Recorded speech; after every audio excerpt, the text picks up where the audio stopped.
जिंदगी जीना आसान नहीं होता, बिना संघर्ष के कोई महान नहीं होता, बिना हथौड़ी की चोट से तो मूर्ति में भी भगवान नहीं होता। जी हां दोस्तों, मैं अभिषेक सुंदरात आपका एक बार Pune new career academics online platform पर बहुत बहुत स्वागत करता हूं। आज का जो अपना टॉपिक रहेगा वो रहेगा किसानों का जो संघर्ष का जो समय था, जिस समय राजस्थान में आंदोलन चल रहे थे, किसान आंदोलन, और आप सभी इस किसान आंदोलन से परिचित होंगे, बिजोलिया किसान आंदोलन, जिसमें किसानों ने लगभग 44 वर्षों तक यहां पर संघर्ष किया था। देखिएगा, चर्चा कर रहे हैं आज बिजोलिया किसान आंदोलन की। मित्रों याद रखिएगा, बिजोलिया किसान आंदोलन, देखिएगा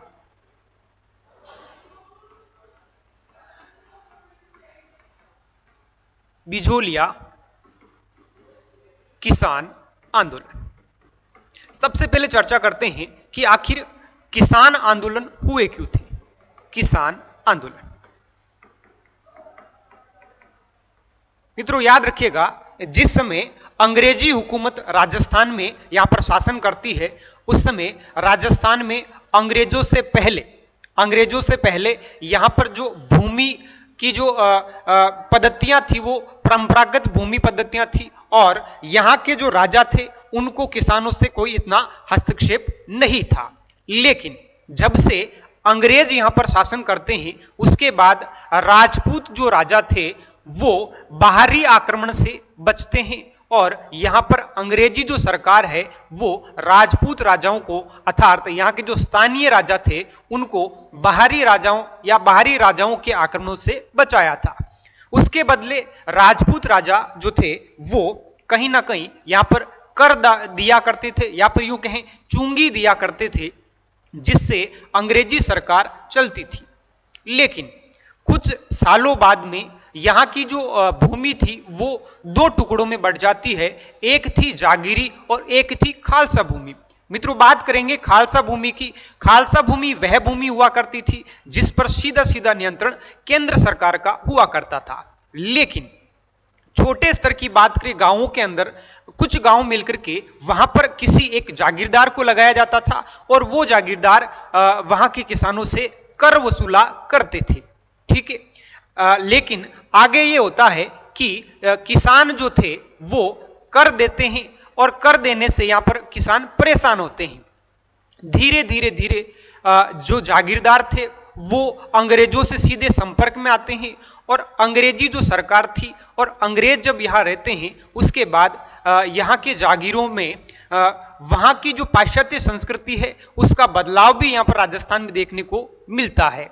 अंग्रेजी जो अधिकारी थे, जो भी यहां पर प्रशासन जो चला रहे थे, उनके रवैये से या फिर यूं कहें उनके रंग ढंग से ये जागीरदार प्रभावित हुए, और प्रभावित होने के कारण उन्होंने उनके ही जैसे संस्कृति को अपनाया था, जिससे अब यहां पर जागीरदारों के जो दैनिक दिनचर्या थी उसमें बदलाव होता है, और उनका जो खर्चा होता है उसमें बढ़ोतरी हुई थी। इस खर्चे को निकालने के लिए यहां पर जागीरदार किसानों से और अधिक कर वसूलते थे, और अब यहां पर अंग्रेजी सरकार और जागीरदार इन दोनों का कनेक्शन होता है, और बीच में जो राजपूत राजा हुआ करते थे उनका हस्तक्षेप नहीं था। ठीक है, बात करते हैं कि उस समय बिजोलिया के अंदर जो राजा हुआ करते थे वो होते थे महाराणा फतेह सिंह जी हुआ करते थे। तो देखिएगा किसान आंदोलन क्यों हुए थे, और बिजोलिया की जब बात की जाएगी, बिजोलिया किसान आंदोलन, मित्रों याद रखिएगा बिजोलिया सबसे पहले कि ये है कहां। तो देखिएगा बिजोलिया जो है वो है भीलवाड़ा में, ये इस जगह।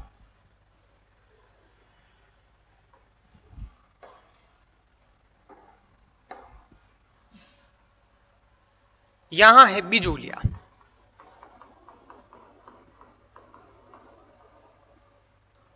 बिजोलिया की बात करते हैं कि बिजोलिया को पहले क्या कहा जाता था। तो देखिएगा बिजोलिया का प्राचीन नाम वो होता है विंध्यावल।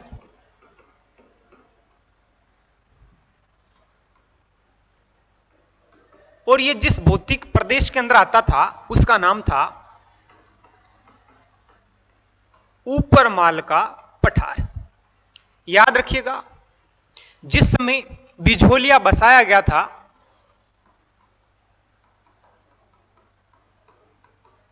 बिझोलिया बसाया, वो बसाया था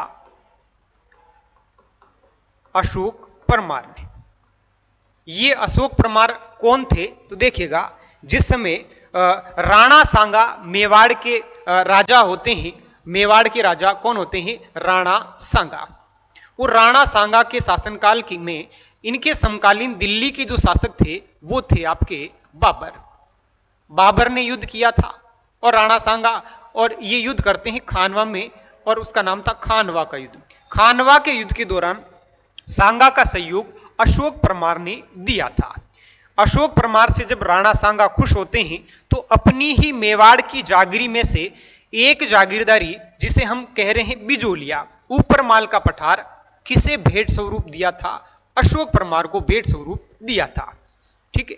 और अशोक परमार ने यहां पर एक कस्बा बसाया था जिसका नाम था बिजोलिया।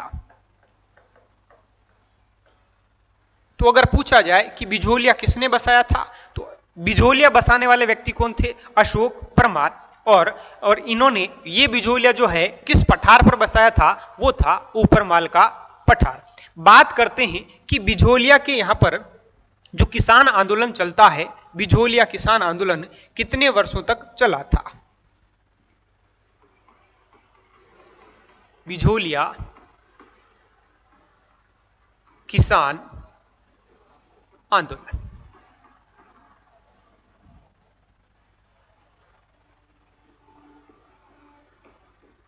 अन्य नाम इसे भारत का मैराथन आंदोलन भी कहते हैं। याद रखिएगा,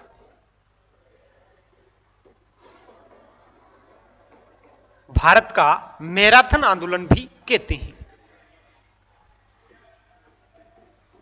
ये राजस्थान का पहला किसान आंदोलन था। यह राजस्थान का पहला किसान आंदोलन था। भारत में चलने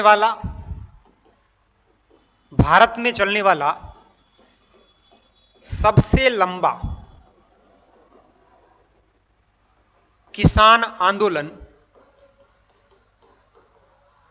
वो भी कौन सा होता है? बिजोलिया किसान आंदोलन। याद रखिएगा, भारत का मैराथन आंदोलन किसे कहा जाता है? बिजोलिया किसान आंदोलन को। यह राजस्थान का पहला किसान आंदोलन था, भारत में चलने वाला सबसे लंबा आंदोलन था। बात करते हैं कि और इसे किसकी संज्ञा दी जाती है, तो याद रखिएगा, सबसे लंबा चलने वाला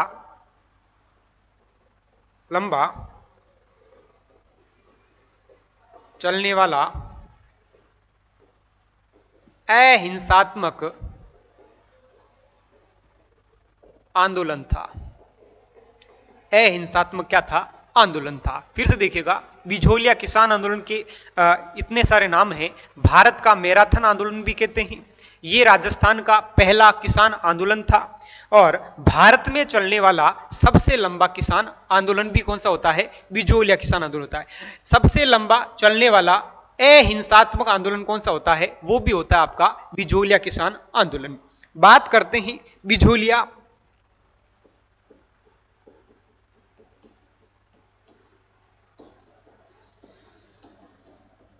आंदोलन का समय।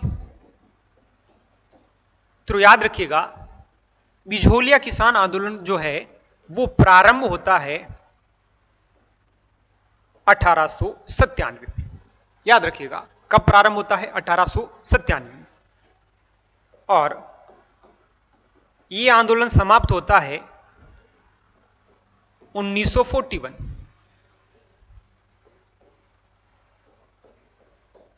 कुल समय कितना लगा? तो कुल समय लगता है 44 वर्ष।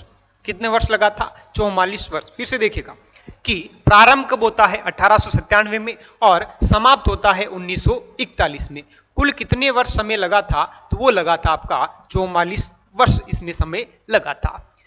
बिझोलिया किसान आंदोलन बड़ा आंदोलन था और ये लगभग 3 चरणों में चलता है। मित्रों याद रखिएगा कितने चरणों में चला था, तो ये बिझोलिया आंदोलन 3 चरणों में चलता है। कितने वर्ष चला था, 44 वर्ष चला था। प्रारंभ कब होता है 1897 में होता है और समाप्त कब होता है 1941 में होता है। बात कर लेते हैं कि बिझोलिया किसान आंदोलन के कारण।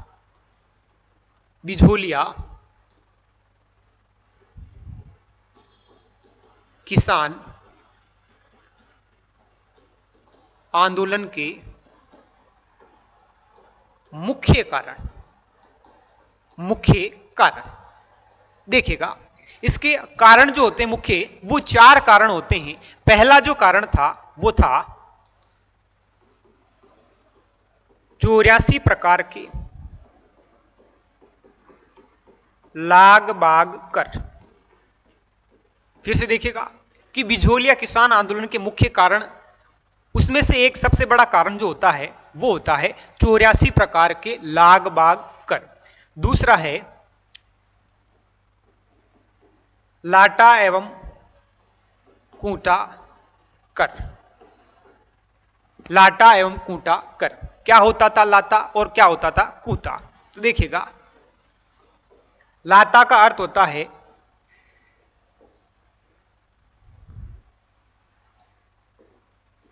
कटी फसल पर कर लगाना और कूता का अर्थ होता है खड़ी फसल पर कर लगाना। ठीक है, तो किसान जब खेती करता है और खेत में जब फसल खड़ी रहती है, उस खड़ी फसल पर जो कर लिया जाता था वो कर कहलाता था कूता कर। और कटी हुई फसल जब किसान फसल को काट लेता है, उसके बाद जो कर लगाया जाता था उसको कहा जाता था लाता कर। तो ये लाटा कर और कूटा कर दोनों भी इसके कारण रहे थे। देखिएगा, तीसरा जो कारण था वो था चंवरी कर और चौथा कारण होता है वो होता है तलवार बंधई।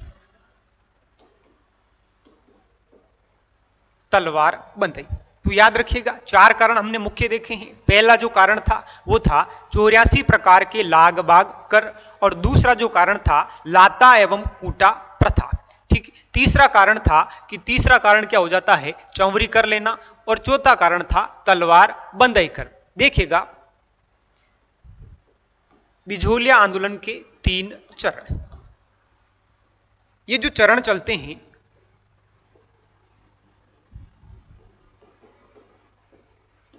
प्रथम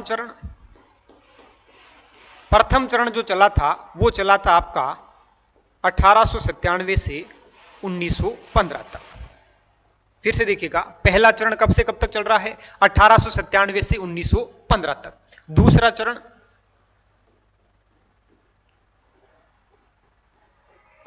चरण चलता है 1916 से 1922। तीसरा चरण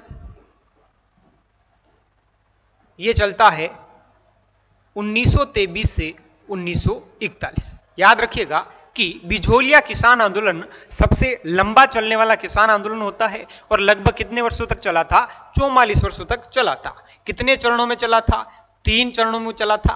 पहला जो चरण है वो चलता है 1897 से 1915 तक और दूसरा जो चरण है वो चलता है आपका 1916 से 1922 तक और तीसरा जो चरण है वो चलता है 1922 से 1941 तक। बात करते हैं पहले चरण की। देखिएगा, पहला चरण, प्रथम चरण। प्रथम चरण समय आपको पता है 1897 से 1915। देखिएगा, होता क्या है कि 1894 के समय बिझोलिया के जो जागीरदार थे, मित्रों याद रखिएगा कि बिझोलिया की जो जागीरदार थे उनको राव कहा जाता था। क्या कहा जाता था? राव कहा जाता था। और यहां के उस समय जो जागीरदार थे वो थे राव गोपाल दास। ठीक है, और इनकी जो है मृत्यु हो जाती है 1894 में। अब नए जो जागीरदार बने थे वो बने थे कृष्ण सिंह, राव कृष्ण सिंह।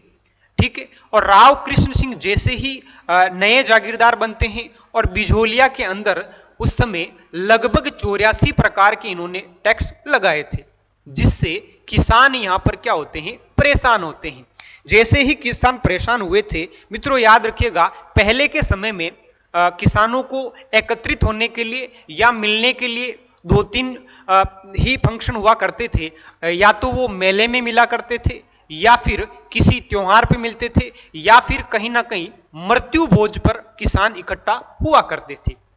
एक समय की बात है, 1897 के समय गिरधरपुरा गांव जो कि भीलवाड़ा में है, यहां पर गंगाराम धाकड़ के पिता की मृत्यु हुई थी और उसी मृत्यु के उपलक्ष्य वहां पर मृत्यु भोज हो रहा था। याद रखिएगा, उस मृत्यु भोज के दौरान साधु सीताराम दास यहां पर आते हैं और साधु सीताराम दास ने उस वहां के मृत्यु भोज के यहां पर एक सभा गठित की थी और उस सभा के अंदर यह निर्णय लिया था कि महाराणा फतेह सिंह के पास जाकर के किसी दो व्यक्तियों को वह भेजा जाए और महाराणा फतेह सिंह को अपनी समस्या बताई जाए। ठीक, तो उसके लिए वहां पर दो व्यक्तियों को नियुक्त किया जाता है और उन व्यक्तियों का नाम था नानक पटेल और भूरजी पटेल। ये दोनों ही व्यक्ति कृष्णदास की समस्या को लेकर के महाराणा फतेह सिंह के सामने जाते हैं और महाराणा फतेह सिंह ने अपनी ओर से एक जांच अधिकारी को भेजा था, उनका नाम था हामिद हुसैन। याद रखिएगा, हामिद हुसैन। बात करते हैं 1897 से 1915 की। देखिएगा, 1894 में बिझोलिया के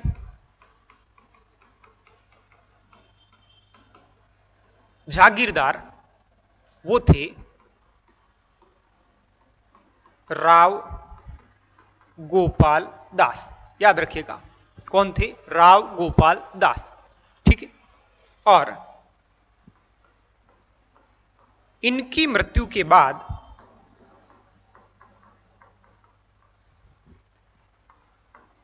नए जागीरदार वो बने थे राव कृष्ण सिंह। राव कृष्ण सिंह। याद रखिएगा, 1894 के समय बिझोलिया की जो जागीरदार थे वो थे आपके राव गोपाल दास, और इनकी मृत्यु के बाद एक नए जागीरदार बनते हैं, वो बनते हैं राव कृष्ण सिंह। जैसे ही राव कृष्ण सिंह यहां के जागीरदार बने थे और बिझोलिया के ऊपर, बिझोलिया में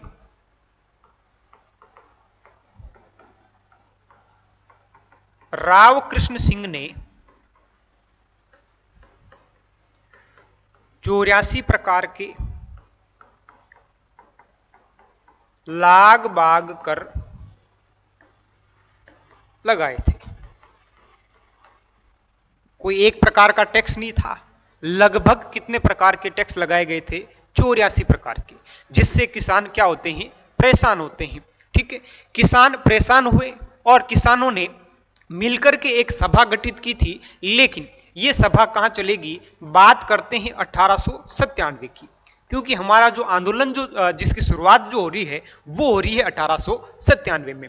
1897 में एक गांव है जिसका नाम है गिरधरपुरा। गिरधरपुरा गांव। याद रखिएगा, ये जो गांव है वो किस जिले में है? वो है आपका भीलवाड़ा जिले में। गांव का नाम क्या था? गिरधरपुरा। और गिरधरपुरा के यहां पर एक व्यक्ति होते हैं जिसका नाम था गंगाराम धाकड़। इस गंगाराम धाकड़ के पिता का मृत्यु भोज हो रहा था। याद रखिएगा, गंगाराम धाकड़ के पिता का क्या हो रहा था? मृत्यु भोज हो रहा था। और इस मृत्यु भोज के समय, मृत्यु भोज में साधु सीताराम दास उपस्थित हुए। आपने नाम सुना ही होगा, साधु सीताराम दास यहां पर उपस्थित होते हैं और इन्होंने किसानों से क्या की थी, चर्चा की थी। याद रखिएगा, इन्होंने किसानों से यहां पर क्या की थी, चर्चा की थी और किसानों ने अपने अपने क्या दिए थे, पक्ष, यानी वहां पर अपने अपने सुझाव दिए थे। उस समय यह निकल के आया था कि किन्हीं दो व्यक्तियों को मेवाड़ के महाराणा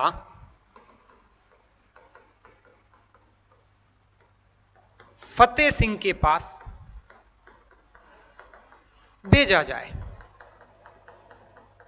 ताकि वो किसकी शिकायत कर सके, वो जाकर के राव कृष्ण सिंह की क्या कर सके, शिकायत कर सके। ठीक है, तो यहां से साधु सीताराम दास के प्रयासों से मित्रों याद रखिएगा, सबसे पहले जो यहां शुरुआत कर रहे हैं जन चेतना जागृत करने की, वो कर रहे थे साधु सीताराम दास। इसीलिए प्रश्न ये पूछा जाता है कि बिझोलिया किसान आंदोलन के जन्मदाता किसे कहा जाता है, तो वो कहा जाता है साधु सीताराम दास को। इन्हें ही बिझोलिया किसान आंदोलन का संस्थापक भी माना जाता है। लेकिन एक और याद रखिएगा कि बिझोलिया किसान आंदोलन में सबसे अधिक अगर किसी ने हिस्सेदारी ली है, भागीदारी ली है, तो वो थे विजय सिंह पथिक। याद रखिएगा, ये बिझोलिया किसान आंदोलन के क्या कहलाते हैं, संस्थापक कहलाते हैं। और असली लड़ाई जो लड़ी है वो अब यहां से शुरू होती है, वो समय था 1897। ठीक है, याद रखिएगा, यहां से जब दो व्यक्तियों को भेजा जाता है तो उनमें कौन कौन था, तो याद रखें, एक थे नानजी पटेल वे और एक थे ठाकरी पटेल। ठाकरी पटेल ये दोनों ही व्यक्ति कहां जाते हैं, तो उस समय मेवाड़ रियासत के जो राजा थे महाराणा फतेह सिंह, महाराणा फतेह सिंह, महाराणा फतेह सिंह के पास गए और महाराणा फतेह सिंह के पास क्या लेके गए थे, शिकायत लेके गए थे। किसकी शिकायत लेके गए थे, जागीरदार की शिकायत लेके गए थे। वो जागीरदार कौन थे, राव कृष्ण सिंह। ठीक है, अब क्या हुआ, महाराणा फतेह सिंह ने इन दोनों की शिकायत को सुना और महाराणा फतेह सिंह ने अपनी ओर से एक जांच अधिकारी को भेजा था और उस जांच अधिकारी का नाम था जांच अधिकारी, उसका नाम था हामिद हुसैन। याद रखिएगा, ये किनकी ओर से भेजे गए थे, वो भेजे गए थे महाराणा फतेह सिंह की ओर से। हामिद हुसैन कहां भेजे गए थे, बिझोलिया। और बिझोलिया आकर के इन्होंने किसानों के पक्ष में, किसानों के पक्ष में बात करी। ठीक है, यहां पर किसानों के पक्ष में क्या करी थी, बात करी थी। यह बिझोलिया किसानों की यहां पर पहली जीत मानी जाती है, क्योंकि यहां पर किसानों के पक्ष में बात हुई थी। ठीक, कुछ समय बाद राव कृष्ण सिंह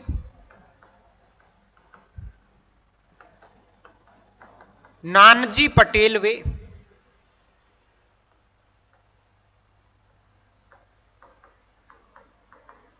ठाकरी पटेल से नाराज हुए। स्वाभाविक सी बात है, क्योंकि शिकायत लेके कौन गए थे, नानजी पटेल और ठाकरी पटेल।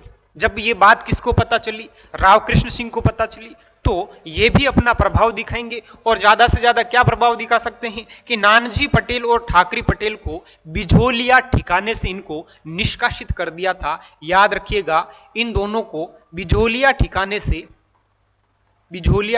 से निष्कासित कर दिया था। जैसे ही निष्कासित करते हैं, बिझोलिया के किसान आक्रोशित होते हैं और बिझोलिया के किसानों ने भी निर्णय ले लिया था कि हम भी यहां नहीं रहेंगे। ठीक है, और वो लोग भी कहां चले गए थे, ग्वालियर चले गए थे। कहां चले गए थे, ग्वालियर चले गए थे। ठीक है, और पीछे से पावर में कौन आ जाते वापस से, तो वो आ जाते हैं आपके राव कृष्ण सिंह। अब राव कृष्ण सिंह अपनी मनमानी करने लगते हैं और राव कृष्ण सिंह ने एक नया कर और छेड़ दिया था कृष्ण सिंह, और उस कर का नाम था नया कर, वो था चंवरी कर। चंवरी कर मित्रों याद रखिएगा, 84 प्रकार के लाग बाग कर लगाने वाले भी कौन होते हैं, वो होते हैं राव कृष्ण सिंह। लेकिन अब यहां पर एक नया कर और आता है, उस कर का नाम था चंवरी कर, और चंवरी कर लगाने वाले व्यक्ति कौन थे, राव कृष्ण सिंह। समय था 1903। ये चंवरी कर क्या होता था, याद रखिएगा कि कन्याओं के विवाह पर जब फेरे होते थे उस समय किसानों को यहां पर अपनी बेटी के विवाह के लिए कुछ राशि दी जाती थी चंवरी के रूप में, उसे कहा जाता था चंवरी कर। और ये कर जो था वो था 5 रुपए। किसी किसी बुक में इसकी जो राशि है वो आती है 13 रुपए। राइट जो आंसर होगा वो होगा 5 रुपए। ठीक है, 1903 में जब ये कर लगाया गया था तो यहां पर किसान आक्रोशित हुए, और आक्रोशित होने के बाद देखिएगा कृष्ण सिंह की मृत्यु वो हुई थी 1906 में, और नए जो जागीरदार बने, नए जागीरदार वो बने थे आपके राव पृथ्वी सिंह। ये कौन थे पृथ्वी सिंह, तो मित्रों याद रखिएगा पहले मैंने बताया था कि बिजोलिया बसाने वाले जो थे वो यूपी जगनेर के अशोक परमार थे। ठीक है, और इनकी जो मुलाकात है राणा सांगा और अशोक परमार की खानवा के युद्ध में होती है, आपको पता है। और सांगा ने यहां पर ऊपरमाल की जागीर दी थी, उसी ऊपरमाल की जागीरी पर इन्होंने बिजोलिया बसाया था। ठीक है, तो ये जो राव पृथ्वी सिंह है वो कामा भरतपुर के थे, कामा भरतपुर के, और कामा भरतपुर के थे। और ये किसके रिश्तेदार थे, राव कृष्ण सिंह के रिश्तेदार थे। इन्होंने राव पृथ्वी सिंह को बुलाया और यहां पर नया क्या बना दिया जाता है, जागीरदार बना दिया जाता है। ठीक है, अब जैसे ही राव पृथ्वी सिंह नए जागीरदार बने,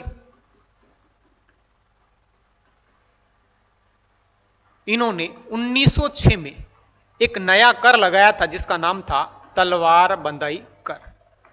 तलवार बंदाई कर, याद रखिएगा एक नया कर और आ गया, अब उसका नाम है तलवार बंदाई कर।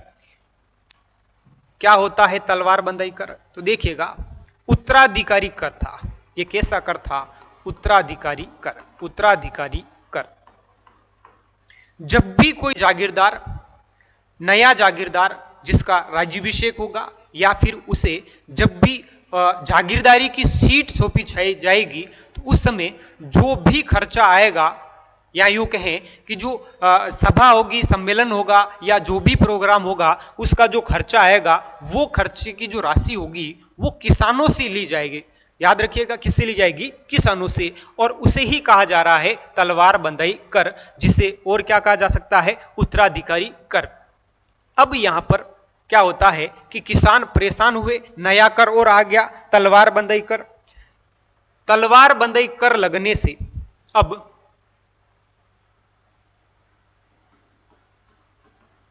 ब्रह्मदेव एवं फतेहकरण तथा साधु सीताराम दास, इन तीनों ने मिलकर के किसानों को कहा कि आप कुछ सालों के लिए, कुछ वर्षों के लिए भूमि को पड़त रखो। याद रखिएगा आंदोलन आगे बढ़ रहा है धीरे उत्तरोत्तर। देखिएगा ब्रह्मदेव और फतेहकरण और साधु सीताराम दास 1906 के बाद, ये घटना हो रही है 1913 की। 1913 में क्या होता है, ये तीनों व्यक्ति मिलकर के किसानों को समझाते हैं कि पहले हमारे ऊपर 84 प्रकार के कर लगे थे, उसके बाद लाता कूटा लगा था, उसके बाद कृष्ण सिंह ने चंवरी कर लगा दिया 1903 में, और अब यहां पर पृथ्वी सिंह के द्वारा तलवार बंदाई कर लगाया गया है। आप ऐसा करें कि अब खेती करना छोड़ दो, क्या करना छोड़ दो, खेती करना छोड़ दो। तो यहां पर एक शब्द आया है पड़त। क्या होता है पड़त, देखिएगा पड़त शब्द क्या होता है।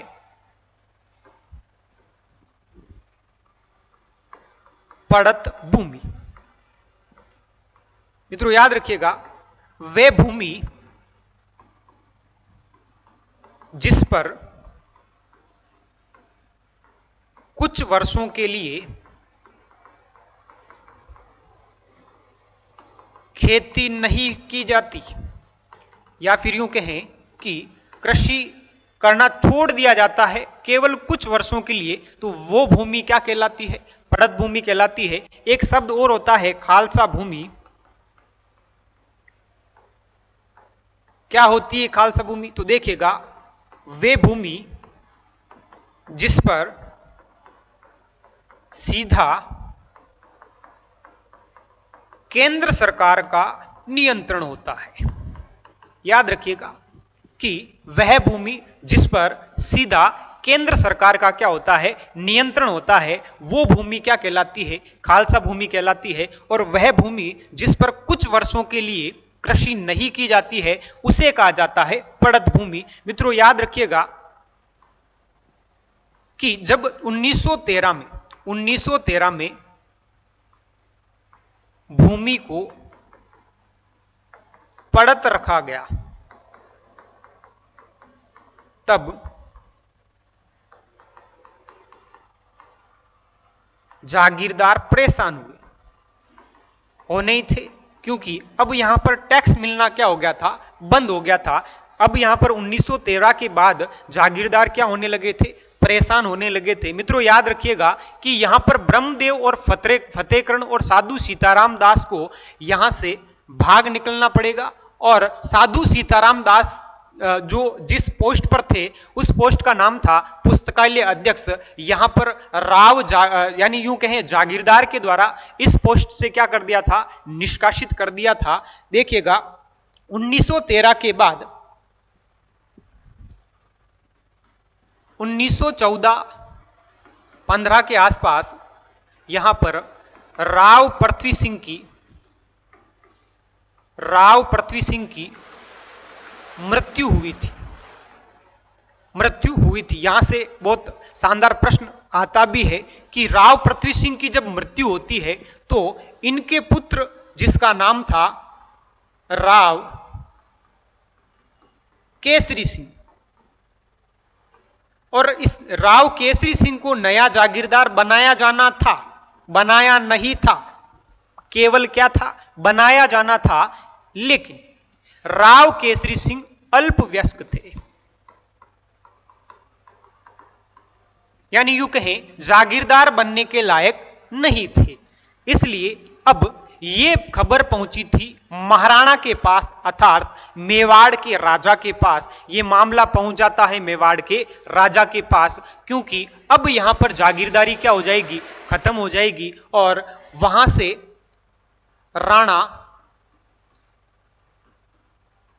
महाराणा फतेह सिंह अपने एक व्यक्ति को, जिनका नाम था अमर सिंह राणावत को बिझोलिया का